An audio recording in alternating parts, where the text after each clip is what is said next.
घ्या ना याचे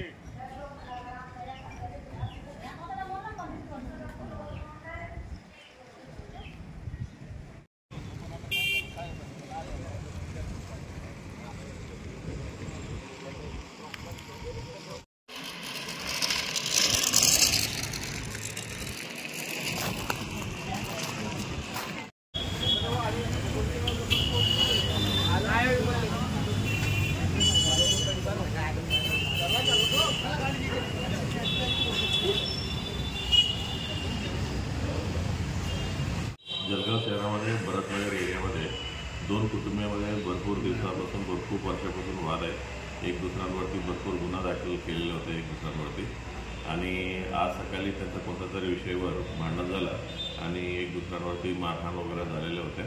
त्या विषयावर एका माणसांचा आता सिव्हिल हॉस्पिटल ॲडमिट झाल्यानंतर मरण पावले म्हणून त्यांनी डॉक्टरांनी रिपोर्ट दिलेला आहे। सविस्तर आम्ही विषयाचं सखोल चौकशी करून जो योग्य तो कलमानुसार आम्ही FIR दाखल करणार आहे। आणि ही काही राजकीयाचा काही संबंध नाही आहे, आजचं इलेक्शनचा विषय पण काही संबंध नाही आहे। कोणी कोणत्याही विषयावर अफवावर कोणी विश्वास ठेवू नये। सर्व लोकांनी आपल्या घराच्या बाहेर येऊन वोटिंगच्या प्रक्रियेमध्ये तुम्ही सहभाग व्हावी असं मी पोलीस डिपार्टमेंटतर्फे आवाहन करतो।